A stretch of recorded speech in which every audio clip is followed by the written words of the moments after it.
después de lo que dijo Miriam, lamento mucho haberte dicho que la leí muy rápido, porque fue justo lo que te dije cuando nos vimos.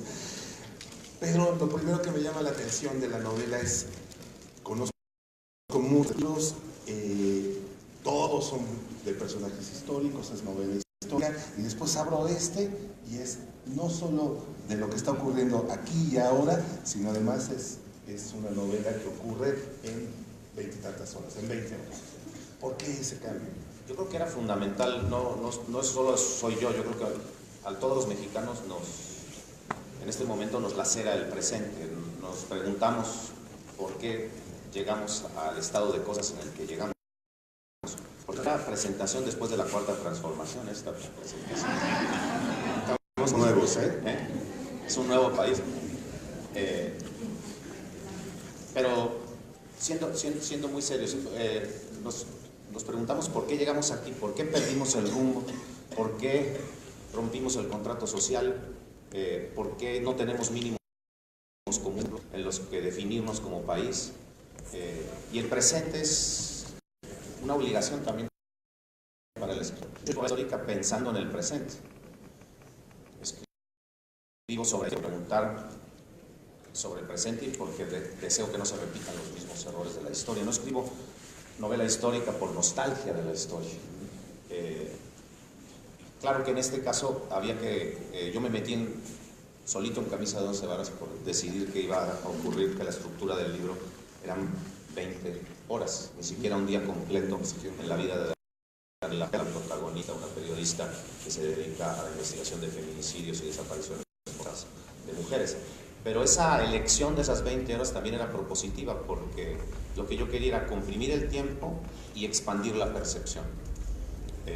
Y desde la primera página hacer sentir a la lectora y al lector que estaba en los zapatos de Daniela, que toda mujer que sale de su casa en México sale de inmediato buscando referencia. Por aquí no voy a atravesar. ¿Quién me viene siguiendo? ¿De qué color es la camiseta? ¿Lo he visto o no lo he visto? Ya está cerrada la tiendita, por aquí no voy a ir porque no hay luz.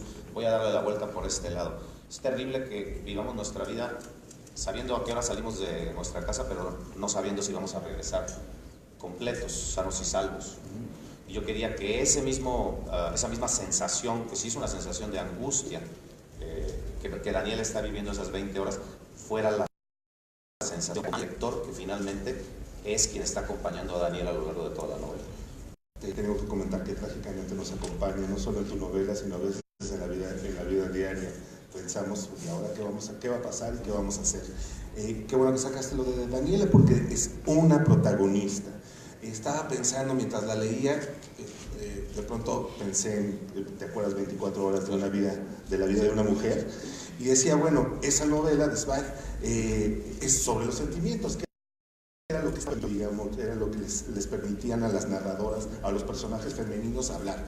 La pasión amorosa, y esta mujer no solo no trata sobre esto, sino habla del presente, de la vida política y de la necesidad de hacer visibles a las mujeres, porque no solo investiga, digamos, los feminicidios, sino quiere ponerles nombre, fecha, edad a cada una de las mujeres, que ese es casi su cometido. Entonces, mis preguntas: ¿por qué una mujer como protagonista además quiere visibilizar a las demás mujeres?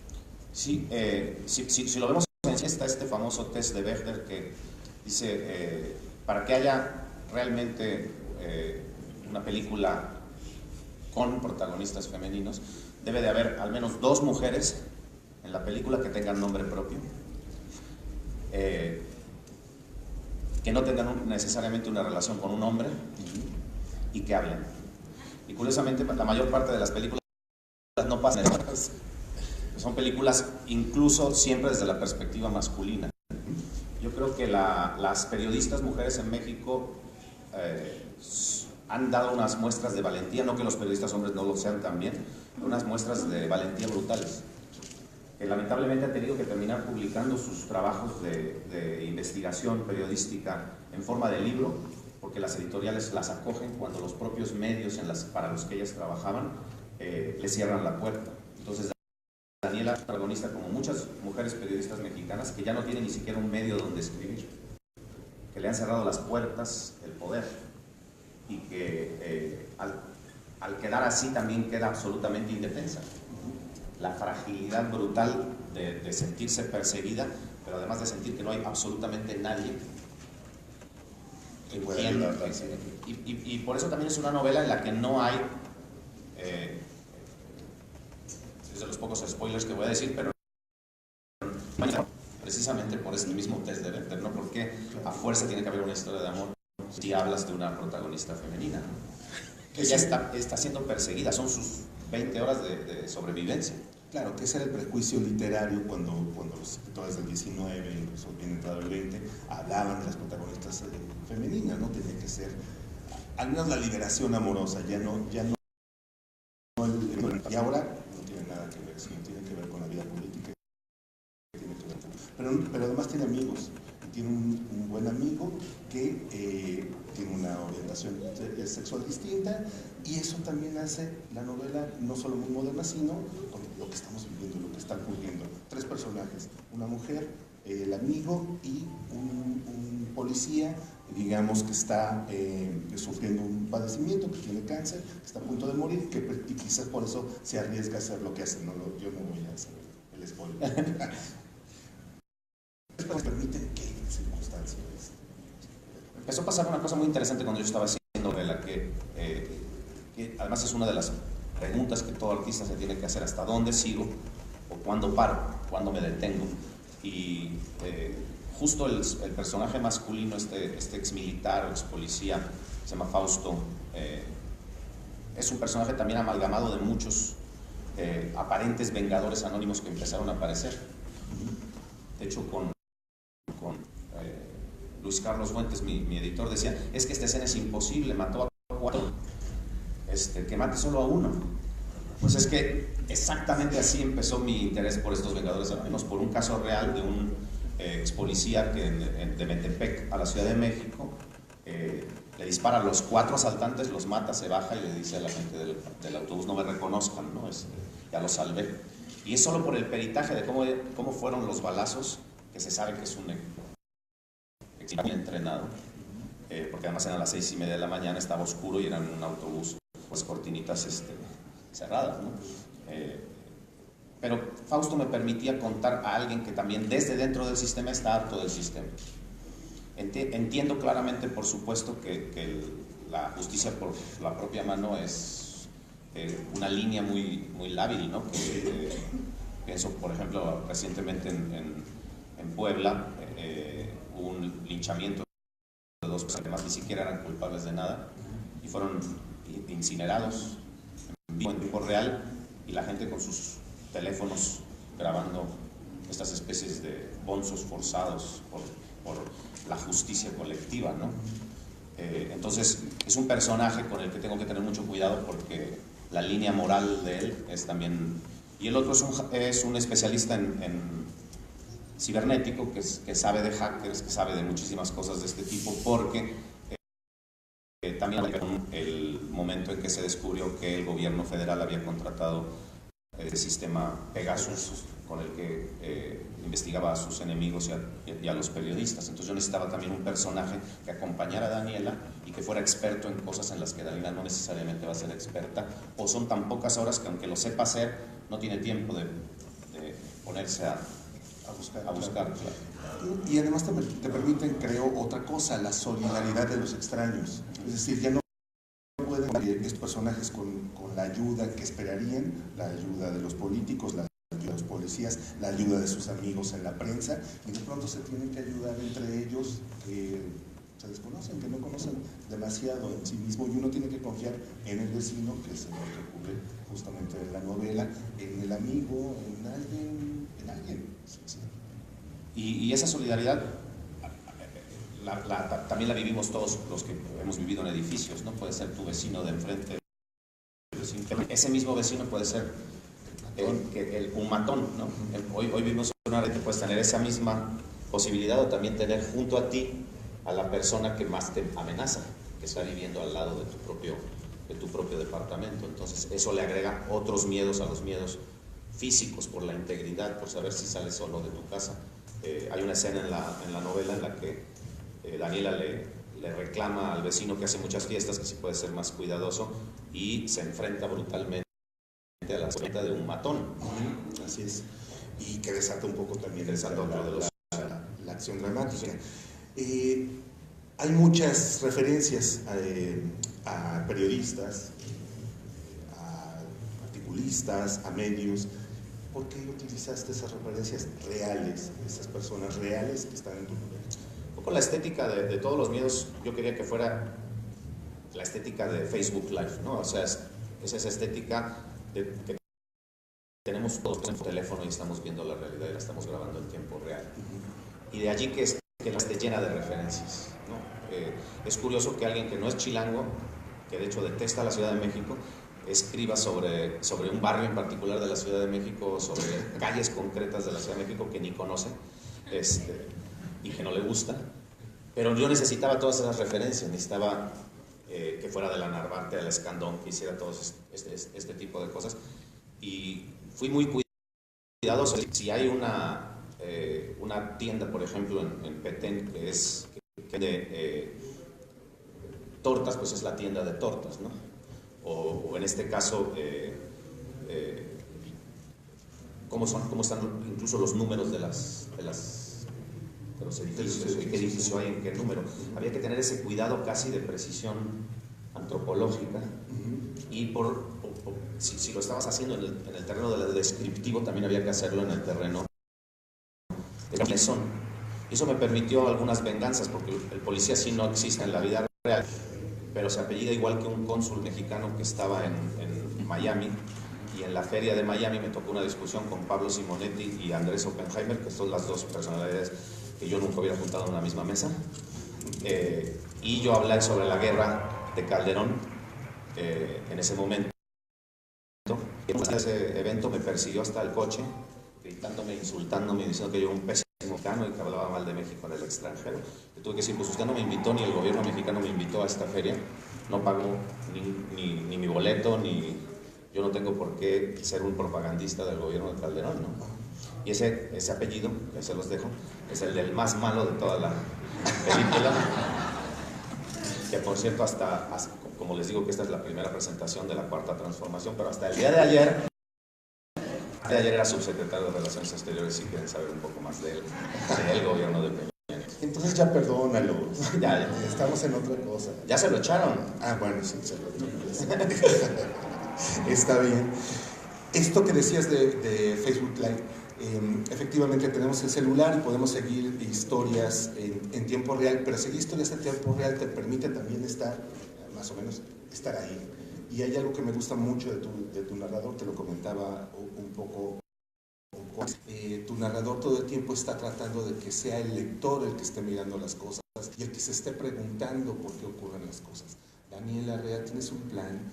Fausto, ¿qué vas a hacer? ¿A dónde vas? Es lo que yo quisiera preguntarle a los personajes mientras estoy leyendo la novela. ¿Buscaste esta necesidad de tener al lector también en tiempo real en la novela? Sí, y qué bueno que lo notaste, porque realmente el objetivo es que estés junto a él, pero como es una especie de cámara cinematográfica que ahí vaya siguiendo al personaje. Pero es una falsa tercera persona. Una primera persona, incluso con el cambio de primera persona entre Fausto y Daniela, no hubiera funcionado. Entonces, es el mismo narrador, es un narrador en tercera persona, pero muy falso, porque en realidad siempre está enfocado o en Daniela o en Fausto. Y es su mirada, como por encima estás del hombre. aquí atrás de él, ¿no? Como sería este lector. Sí. Y qué bueno que dices coincide con el tema del teléfono. Y lo que a mí me preocupa y cualquier escritor que trabaja con la violencia tiene que preguntárselo, yo creo, con la seriedad, es el tema ético, que también nos tenemos que hacer cuando vemos a una persona que la están golpeando, y lo que hacemos es sacar nuestro teléfono y grabar los golpes y no intervenir. Puede ser un seguidor de los Tigres antes del juego con los Rayados y luego todavía juego de fútbol. O sea, hemos llegado a un grado también de complacencia con la violencia, que es realmente cómplice. Entonces, por eso también hay una intervención en la acción. O sea, quiero que el lector sepa que está cuestionando al propio personaje, ¿no? Como dices en esa pregunta que se hace más o menos a la mitad del libro, ¿tienes un plan, Daniela? ¿O ¿Qué va a pasar? ¿Qué va a pasar? ¿No? Que no puedes seguir reaccionando y reaccionando ante la realidad. Y además un asunto sobre la novela policíaca que es también muy interesante. No solo vas reflexionando sobre los personajes, sobre el mundo, sino cómo escribir novela policíaca en México, cómo hacerla efectiva. Y dices ahí algo, lo subrayé, ahora ya no lo encuentro, que ocurre siempre en las presentaciones del libro, que dices algo como cómo se puede hacer novela policíaca en México. Es decir, tenemos que descubrir al criminal o se tiene que descubrir algo más. Eso preferiría que tú me dijeras. ¿Qué se tiene que descubrir en la policía? Sí, la idea interna, yo creo que toda novela tiene una teoría de la novela dentro, ¿no? Y la teoría de la novela policíaca dentro de esta novela policíaca, que en México la novela negra en realidad descubre cómo se encubrió el crimen, cómo el poder encubrió el crimen, no descubre al asesino. Así es. Y por eso también yo siento que no es precisamente una novela policíaca en el sentido tradicional, en la que el lector esté haciendo conjeturas con la razón, que es como trabaja la novela policíaca. ¿Qué va a pasar adelante? ¿Qué claves ya leí? Y por lo tanto, ¿cómo puedo inferir las siguientes personajes, ¿no? Yo creo que a lo largo de la historia de la novela policíaca también ha habido esta novela negra, como la de Patricia Highsmith, en donde se opera con el suspenso y no con el misterio. Y el suspenso opera no desde la razón, opera desde la pura emocionalidad. El lector de novelas de suspense no sabe qué va a pasar y más le vale no pasarse el tiempo preguntándose qué va a pasar, porque no va a pasar lo que está creyendo que va a pasar. Así es. Perdería el tiempo, ¿no? Mira, ya lo encontré. Dice, la novela policíaca consistiría en revelarle al lector quién fue el que ordenó el encubrimiento de verdad o quién fue el que inventó al culpable inexistente, una escena del crimen del todo actuada, inverosímil. Es decir, no descubrir al culpable fáctico, al que lleva a cabo el crimen, sino el cerebro, digamos, aquel que mandó hacer ese crimen, ¿no? Eso sería la novela policíaca mexicana tal como la imaginas. Con un agregado, con que finalmente no terminas sabiendo nunca quién está atrás del atrás que pudiste lograr llegar, ¿no? Entonces siempre hay un poder todavía mayor atrás de ese que tú descubres, incluso como lector, quién daba las otras órdenes. Que Dios atrás de Dios. Que mueve las piezas.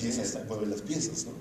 Y eso es lo terrible también de la novela. No voy a descubrir ninguna cosa, pero las novelas policíacas regularmente al resolverse el crimen, uno queda con la conciencia un poco satisfecho. Pues vamos a cerrar, vamos a ver qué cenamos hoy, vamos a ver yo qué sé. Y aquí queda uno con la sensación de voy a poder salir esta noche, voy a poder estar aquí, voy a poder venir a presentar este libro, porque no sé qué ocurre, no sé quién mueve realmente los hilos, como no lo saben los protagonistas. Claro. Ni el propio lector. Ni el propio lector, por supuesto, al final. Esa era tu intención. Sí, claro, porque el grueso de las novelas policíacas tradicionales terminan cuando terminan. Indica el término de la novela. Yo tenía un amigo cruel y medio idiota, pero como era mi amigo, no se lo podía yo decir en ese momento, que en una biblioteca, que era la biblioteca Benjamin Franklin de Puebla, se dedicaba a poner en todas las novelas policíacas: el asesino fue el mayordomo, el asesino era el jardinero, en la primera página. ¿Por qué? Porque finalmente le estropeaba la vida. ¿Ya para qué la lees si en la novela policíaca tradicional, una vez que sabes quién es el asesino, ¿ya para qué? Pues ya para qué, ¿no? En esta sí podría mi amigo de esta historia dedicar a esta extraña pasión. Todavía podría poner bien y no cambiaría la atmósfera final, porque la idea de una novela de suspense, vuelvo otra vez a Patricia Highsmith, es que cuando tú llegas al punto final, ahí empieza la verdadera novela. No termina anecdóticamente, no se resuelve. En ese sentido nos dejas, digamos, no nos dejas la conciencia libre ni tranquila, sino dejas que seamos nosotros los que pensemos hasta qué punto estamos implicados. Al final uno piensa que son los héroes, la periodista, sí lo son, en cierto modo, y el hacker, pero también haces una reflexión sobre el poder al final que me gustó muchísimo, y dices, bueno, también, ¿por qué queremos ser periodistas? ¿Por qué quieres ser un hacker? Porque también quieren en cierto modo el poder, tanto como cualquier maloso. También utilizas tú la frase. Es decir, pones en por culpa de Cedillo, acuérdense que Ernesto Cedillo siempre decía los malosos. Los malosos. Y no, pensé que era como más bien como de Hugo, Paco y Luis. Pero bueno, era por ahí. La cosa es, nos haces pensar en que todos tenemos una carta escondida y que quizás somos menos inocentes de lo que nos gustaría creer, solo porque no estamos, digamos, dentro de una banda criminal, que eso no nos convierte en inocentes en automático. Sí, pero yo ahí sí haríamos con el periodismo. Las únicas armas que tienen los periodistas son la verdad y la palabra. Entonces no podemos equipararlos al nivel de ningún otro poderoso. Y en el caso de Daniel, además, prácticamente está perdiendo la posibilidad de llegar a esa verdad porque no tiene dónde decirla. O sea, el no tener un medio te quita la voz. Yo pienso en Lidia Cacho, por supuesto, pero también en Lidia Carreón, que ha escrito un libro excepcional sobre las fosas de agua en el Estado de México, y en Daniela Rea, que por eso la periodista de aquí se llama Daniela Real, que ha trabajado justamente en mapas de feminicidio, se acaba de publicar de alguna manera su nueva investigación de fondo en forma de un documental cinematográfico. Porque, como decía yo al principio, estas periodistas están teniendo que encontrar una salida a su investigación que no es el medio tradicional. O, por ejemplo, yo pongo ahí Animal Político, y dicen, ¿por qué no mencionaste a Daniel? Porque ahí sí estoy jugando con la realidad. Quien no sepa quién es el director va a decir Daniela, y Daniel es el que le publica la nota, ¿no? Entonces, no, además casi no se la publica. Y casi no se la publica, además. Qué mala onda. Sí, exacto, qué mala onda que al final... porque decías hace un rato también de todos los protagonistas que puedes reconocer. Así es. Y le mandé la novela a Daniela Rea antes de publicarla, diciéndole es un homenaje a la homonimia, de que mi personaje fuera más real en todos los sentidos de la palabra, y ella me contestó una carta maravillosa con una falsa modestia diciendo yo quisiera ser tan valiente como tu protagonista. Y digo que es una falsa modestia porque por supuesto que es mucho más valiente que una protagonista de papel, porque todos los días sale a la calle sabiendo, como Lidia, por ejemplo, que ha sido amenazada por Atlacomulco desde hace muchos años, sale a la calle sabiendo que puede morir. Y dejarlo de decir también en una presentación de un libro como este. O sea, yo he insistido en que este nuevo gobierno, una de sus labores fundamentales iniciales debería ser proteger irrestrictamente a los periodistas, que no haya un periodista mexicano más muerto, porque esa es la primera línea de defensa de la verdad y de la transparencia, y en ese sentido no hay prensa fifí y prensa no fifí. Todos los periodistas tienen que tener derecho absoluto a decir y hablar. Entonces, yo sí el tipo de ejercicio de poder que tiene un periodista frente a los otros del protagonistas o personajes de la novela. Además es la voz civil, ¿no? Habla por todos nosotros. Y habla por los que no tienen dónde hablar, ¿no? O no tienen ni siquiera posibilidad de hablar. Dices, el poder de los periodistas es la palabra y publicar, la investigación. ¿El poder de los escritores? ¿Tienen alguno? Yo creo que sí. En el aspecto se me ocurrió, no lo había pensado, ¿por qué generación de escritores equivalente, digamos, en mi misma edad en Colombia, Mario Mendoza, Jorge Franco, Santiago Gambor, estaba escribiendo este tipo de novela hace 20 años, ¿sí? Cuando nosotros estábamos escribiendo sobre el mundo nazi, y ahora Jorge Volpi escribe la novela criminal, yo escribo esta novela. O sea, hay una vuelta de la necesidad que los novelistas tengan de trabajar con la imaginación desde la novela en la conciencia colectiva. Y en ese sentido la novela tiene que servir. Si no, yo no lo hubiera usado, ¿no? Hubo un momento incluso en que yo decía, una novela tan en presente, ¿qué valor literario tiene? No lo sé. No sé el valor literario, digamos, a la distancia, pero sé que mi obligación moral es escribirlo. En ese sentido, una novela no necesariamente. Mi mamá dice que esa es mi única buena novela, entonces... Ya metí dos patas hoy como en es la esta novela, presentación. como es la primera novela que escribí, pues quiere decir que no ha servido mucho en todos los siguientes años, ¿no? Pero, no, nacen de apetencias literarias distintas, pero las dos son, digamos, novelas que nacen también de necesidades. Finalmente yo creo que todos los escritores escribimos para preguntarnos quiénes somos nosotros mismos, para explorarnos a nosotros mismos. Y luego se vuelve cómplice de esa exploración, pero es una exploración muy individual, aún en una novela que hay con protagonistas que no son como yo. Aunque aquí, digamos, los protagonistas se preguntan más bien por qué nos matan, quiénes son los que nos matan, qué es lo que quieren, finalmente, qué más quieren. Bueno, y Villaurrutia y su grupo también eran profundos marginados del poder en ese momento, ¿no? Y la novela habla justamente de la imposibilidad de adecuarte y adaptarte a un México, un mundo que te rechaza. Sí, pero no era el mismo, ¿no? No, es otro tipo, por esto. Pues, claro. Digamos, el nivel de violencia. Sí, no, nada que ver, ¿no? Nada que ver con el mundo de los contemporáneos, ¿no? Y eso que los diputados le pidieron la expulsión de los contemporáneos de México por ser pederastas lectores de Gide y Cocteau en la Cámara de Diputados. Tal cual. Tal cual. Y eso que no estaba Porfirio Muñoz Ledo ya. Parece que siempre ha estado, pero...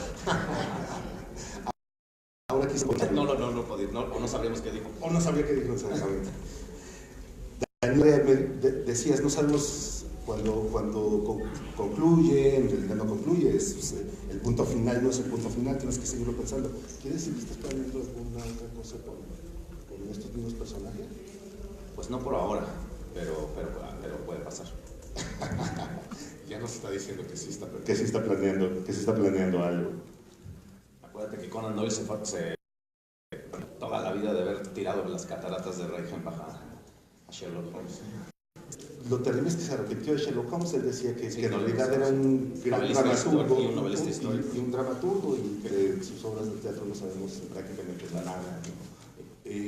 Hace un rato platicábamos que lo que pasa es que los escritores no sabemos qué escribimos. No solo él, no solo Conan Doyle, ningún escritor sabe qué escribe. Por eso escribe. Pero tenemos editores y ellos sí saben lo que escribimos. Entonces también aprovecho para agradecer esta tarde ya de toda la vida y a mi casa, que es Planeta, porque ellos sí leen bien. Sí que lo hacen. Y entonces la novela queda mucho mejor. Pero sí, los escritores realmente no sabemos mucho qué escribir.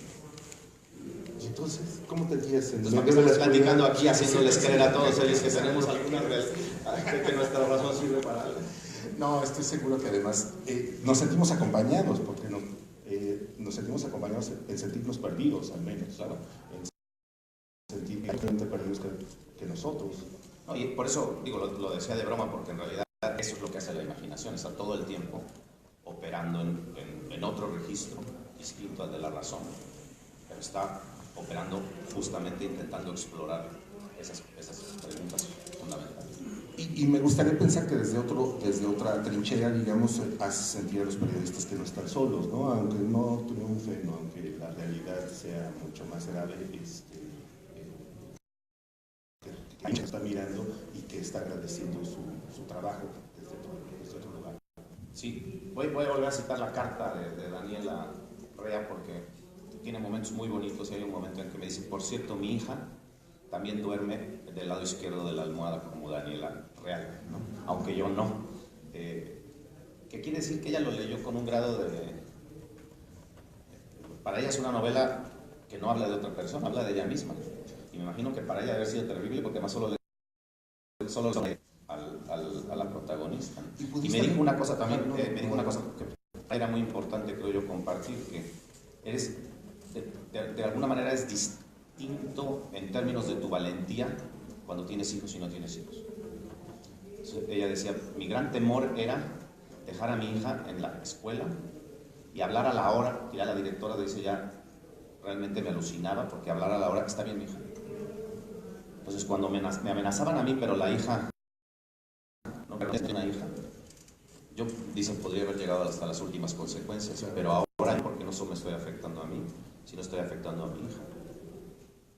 Y esa lectura yo no la tenía, obviamente, hasta que ella me lo escribe en la carta. Habría que saber si cambia el periodismo o cambia su propio periodismo con respecto Pues es interesante porque ahora, por eso decía la última vez, o lo último de ver de ella es en forma ya de cine. Entonces a lo mejor ella misma se está despegando de la inmediatez periodística, que exige otro tipo de compromiso y una investigación, digamos, más de fondo, con protagonistas que de alguna manera, sobre todo en el documental de ella, que es buenísimo, representan a otras, se vuelven abstracciones de muchas otras mujeres que padecen lo mismo de las que ella muestra en el documental. Como trata de la realidad de una periodista que está investigando feminicidios, ¿cómo te inventaste, qué leíste? ¿Te acercaste a otros periodistas? ¿Qué hiciste? Sí, me acerqué a periodistas, pero sobre todo me volví un obsesivo de la lectura de la periodística, de la lectura de lo que se estaba publicando en forma de libro y publicando diariamente en los medios. Por eso yo decía hace un rato, llega un momento en que tienes que decidir, aquí paro, porque además todos los días lees otra cosa más atroz. Y la novela es, no solo está, la novela es un animal que fagocita, come todo, ¿no? Te puedes terminar comiendo tu propia realidad y comer también la realidad de lo que estás viendo. A mí yo creo que sí me ayudó mucho la distancia física de estar en Estados Unidos y poder, digamos, a pesar de que estaba revisando, ya ni siquiera el ciclo de noticias actual ya no es de un día, o sea, puedes estar revisando cada media hora los medios digitales y los periódicos que estás revisando, estás alarmándote cada vez más. Entonces es probable que si yo hubiera estado escribiendo esta novela y leyendo lo que estaba leyendo y además lo estuviera viviendo, no lo hubiera podido escribir, porque hubiera ganado a mí mismo la angustia. Todos los miedos, ¿cuántos miedos tenemos? ¿Cuántos miedos le ocurren a Daniela?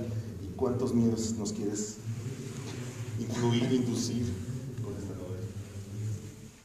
Ya después de tu pregunta creo que usé muy mal el adverbio. Algunos miedos, para algunos miedos, no todos los miedos. No, sí, porque partes de... Y en ese sentido no es superior un escritor o una periodista cualquiera de nosotros. Partes de los miedos más elementales, que son los miedos físicos, a tu supervivencia y a tu integridad física, pero esos miedos se empiezan a convertir, dejan de ser miedo en el sentido estricto, empiezan a convertirse en angustia, una vez que se convierten también en miedos metafísicos, ¿no? O sea, Daniela, por ejemplo, siente que una vez que cierra los cerrojos y son muchos, de la puerta de su casa segura, pero muy pronto se da cuenta que esa puerta no blinda nada y no resuelve realmente nada, que está siendo espiada, vista por el poder, vista desde el celular, por Pegasus, vista desde la computadora, por eso necesita al amigo. Sí. Ya no solo es sentirte indefenso en la calle, sino que además puede ser violada, cualquiera que haya pasado, a mí me pasó 2 veces, además no solo una, cualquiera que haya sido robado en su casa, sabe el grado de vulnerabilidad con el que quedas meses enteros de tu vida o hasta años, porque sabes que ese lugar que tú creías que era una especie de santuario protegido ya tampoco está protegido. Sientes que hay algo que ha violado profundamente tu intimidad más absoluta, ¿no? Ese espacio que es absolutamente privado, dejó de serlo. Sí, que ya no importa incluso lo que te robaron, sino vio esto, tocaría esto, tocó mi ropa, ¿dónde estaría caminando? ¿Quién, además? ¿Quién o quiénes? Claro. ¿Quiénes? Y eso es lo que te angustia. Hay una cosa una frase que se repite a lo largo del libro, es: ten miedo de lo que crees que sabes. Ten miedo de lo que crees que sabes. ¿Debemos tener miedo de lo que sabemos o de lo que creemos saber? Es muy buena pregunta. Parece que nada más me estoy metiendo con Porfirio Muñoz Ledo, pero se presta. Porque alguna vez, precisamente aquí en la fila, en una comida, todavía no le habían servido las primeras copas, entonces todavía decía cosas y contaba el espíritu de Porfirio. Ya. Y entonces él me contó en la mesa, pues, que Echeverría cuando era muy joven, él fue secretario privado de Echeverría, y Echeverría les dijo, unos jovencitos, hay muchas cosas que ustedes no quieren saber, y si las saben, se tienen que hacer cargo de saberlas. Y por otro lado, sepan que yo sé todo. Y cuando yo los llame, no me digan que no sabían que yo los estaba viendo. Porque yo lo sé todo. Y se va a morir sin comisión de la verdad, ¿eh? Está en su cama tranquilito, muy manchado del dinero, pero imagínense el poder brutal, ¿no? Sí. Sepan que lo sé todo y que cuando yo los llame y los regañen, me pueden decir por qué pendeja razón lo hicieron, pero no que no sabían que yo ya sabía que los estaba viendo. Ese es el poder. Ese es el poder absoluto y ese es el poder verdadero, ¿no? Ese es el famoso panóptico, digamos, que desde todos lados, absolutamente todas tus acciones. Y ese es el que debería. Y Daniela, como muchos de nosotros, pues si no puedes vivir la vida, es ingenua. Porque tienes que ser ingenuo, tienes que de alguna manera creer que hay ciertos lugares, que hay ciertos resguardos de intimidad, de límites, claro. No me acuerdo ahora en qué novela, pero me pareció brillante un momento en una novela leída hace poco, que el narrador decía, y a partir de aquí no les puedo contar ya nada, porque y al ser humano le debería de quedar un resguardo de intimidad. Ya les voy a contar lo que ocurrió en ese lugar. Y ahora, si me permiten, hay que darle la palabra al público. Si alguien quiere preguntarle algo a Pedro Ángel sobre esta novela, sobre las mujeres. Mira, muchas preguntas. Por favor, si alguien nos ayuda con él. Está aquí. Está acá la por favor.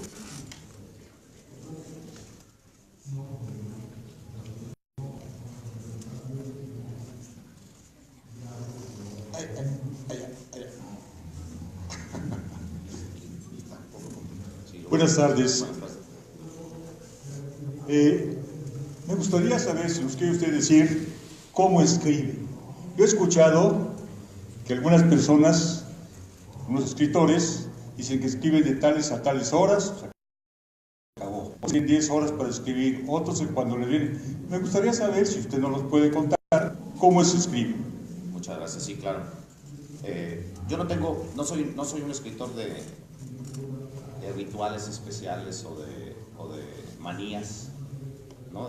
Si no tengo afilados los lápices no puedo empezar a escribir, porque por algo muy simple éramos 4 hombres hermanos en la misma casa y dormíamos 2 en cada cuarto. Y mi hermano era ciencia de Job y mientras yo escribía estaba parado atrás de mí leyendo lo que escribía. Y era su forma de hacerme bullying, entonces no se me podría ocurrir, es muy alto y muy fuerte y yo era chaparrito y flaco. Entonces ni siquiera le podía decir, oye Enrique, ya no. Y se quedaba, ¿no? Se echó la alcoba de un mundo completita. Visto desde la óptica de él, también ha de ser insoportable tener un escritor de hermano que vive en tu mismo cuarto y que escribe a máquina, ¿no? Entonces me puedo concentrar en cualquiera, por esa misma razón. Puedo escribir en un café, o puedo escribir en mi casa, o puedo escribir en el avión, o puedo escribir en cualquier circunstancia. No tengo ese problema que tienen muchos escritores, que si no hay un entorno ritual particular, no pueden escribir.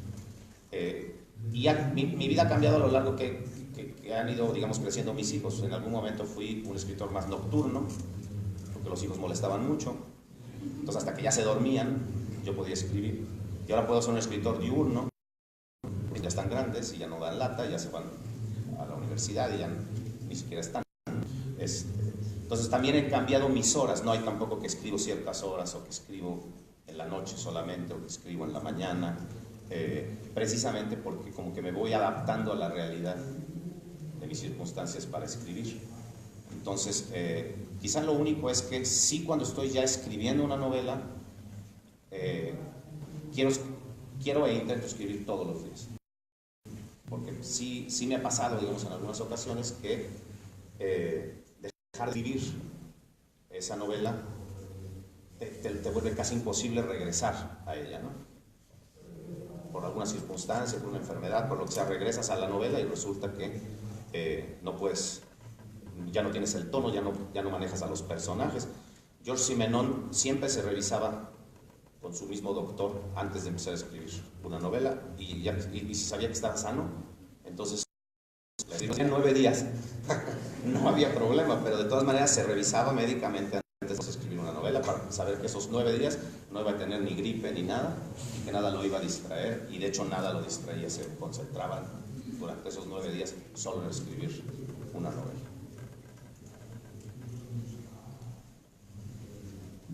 Bueno, en primer lugar te quiero felicitar, Pedro, me enorgullece muchísimo ser poblana. Tal vez este comentario hubiera sucedido solo en Puebla, tenemos un grupo de poblanas a apoyarte. Muchas gracias. Es una valentía en Guadalajara. Bueno, no se me quita lo poblano. En segundo lugar, quiero contar una anécdota particular. Pedro fue mi profesor en preparatoria y no pasaba lista con un grupo de adolescentes y nadie faltaba a su clase. Desde entonces me contagiaste por el gusto literario, cosa que te agradezco muchísimo. Y en tercer lugar, me da mucha felicidad que le dieras voz a ellos. Ahora me enorgullece muchísimo que le des voz a la verdad. Son, creo que, voz de muchas heroínas, de muchos héroes, y me encanta que enaltezcas la verdad, que es lo que está a punto de fallecer, ¿no? Y pues felicidades, Pedro. Me enorgullece muchísimo todo esto. Gracias. Muy amable, muchas gracias.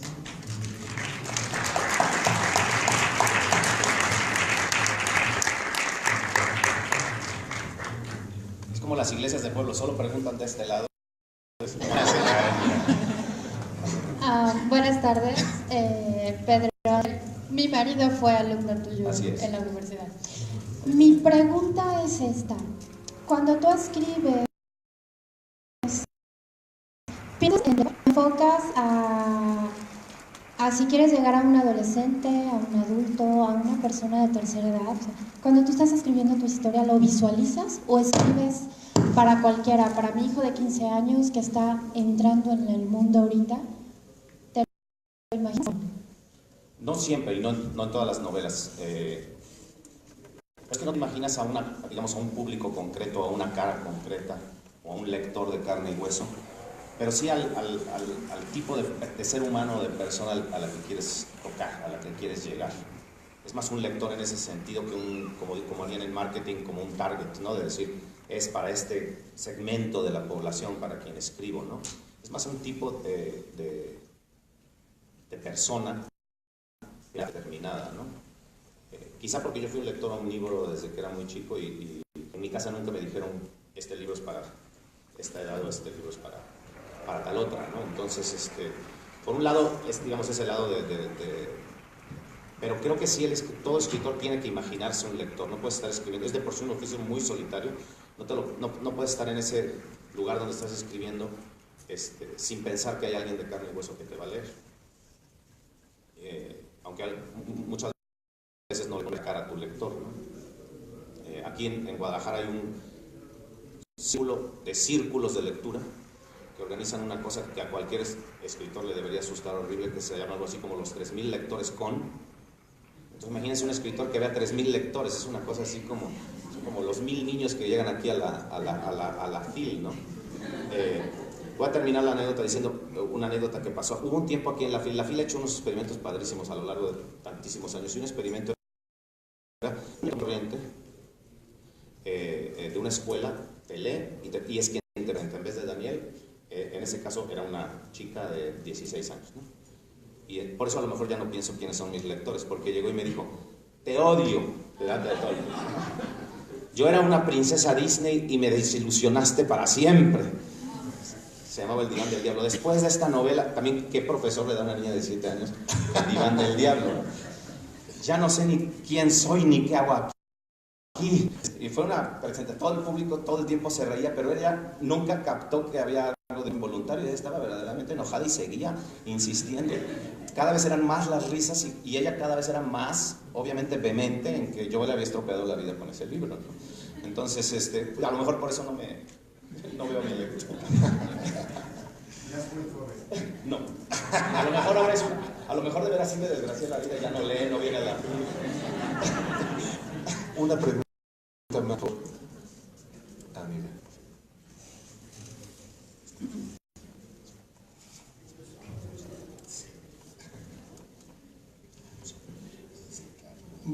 Felicidades primero que nada. Felicidades antes que nada. Y quisiera preguntarte porque árbitro de fútbol, muy ligado al fútbol, a lo mejor el apellido, digo yo, que conozco un poco de fútbol. Sí. ¿Alguna vez escribiste como lo hace Pérez Gay, como lo hace Villoro, como lo hace Caparrós en Argentina? Me gustaría ver algo tuyo que esté entrelazado con el fútbol. De hecho, la primera vez que escribí algo de fútbol fue aquí en Guadalajara, en una revista que dirigía Juan José Doñán. Se llama La filosofía del portero, que es un homenaje a mi hermano portero y al penalti. Yo creo que lo peor que le puede pasar a un portero es la pena máxima, ¿no? Pero hay una novela de fútbol para muchos años a luz que se llama El último campeonato mundial, que ahora Planeta va a rescatar y va a reeditar. Entonces va a aparecer, es una novela, yo digo que muy divertida, espero que te diviertas cuando la leas. La última pregunta, por favor. Perdón. Buenas tardes. Normalmente para una novela policíaca, por lo general, existe siempre un ex militar, comandante, investigador privado. ¿Por qué hacer eso? Será más fácil. Pero en este caso de una novela que describe nuestra realidad, lo mismo que pasa en Veracruz, Tabasco, donde quiera. ¿Y cuál es la diferencia entre la realidad y la verdad? Aquí hay dos elecciones que tenía yo que hacer como novelista. No puedo generalizar en todas las novelas policíacas. Una era la del tiempo. Ningún ser humano, ni siquiera la pobre Daniela Real, puede sobrevivir a esas 20 horas, porque están comprimidas las cosas que le pueden pasar a un ser humano en un año de violencia. De hecho, muchas de las cosas que voy contando ocurrieron a lo largo del año en que yo estaba investigando la novela. Y algo evidente, porque si tú, yo no sé si ya es una tal oficio por la novela histórica, pero todas las cosas policíacas que no sean las que le pasan directo a Daniela, que están contadas en la novela, todas ocurrieron. Y todas las puedes revisar en los periódicos, con el mismo tipo de violencia, ¿no? O con la misma característica, ¿no? Entonces, la imaginación te sirve para meter toda esa realidad que no cabe en un solo libro, porque no cabría de otra manera, pero está la realidad ahí permanentemente. En este caso en concreto, en esta novela en concreto, el poder de la ficción es poder comprimir esa realidad para que tú como lector realmente padezcas lo que está padeciendo Daniela. Entonces era una camisa de fuerza las 20 horas, pero a la misma vez mi idea inicial desde el inicio de la novela era que pudieras empatizar con Daniela en la línea 1 y pudieras dejarla hasta la última línea de la novela. Muy bien, Planeta nos tiene un obsequio de libro digital. Debajo de sus asientos hay 5 libros para regalar. Solo 5. Atrás hay un código y usted lo puede bajar en línea. Ahí están las instrucciones. Hay 5 y son en línea. Y Pedro Ángel estará firmando este ejemplar y desde luego otros en el stand de Planeta. Les agradecemos mucho la asistencia. Muchas gracias. Nos vemos en el stand. Muchas gracias.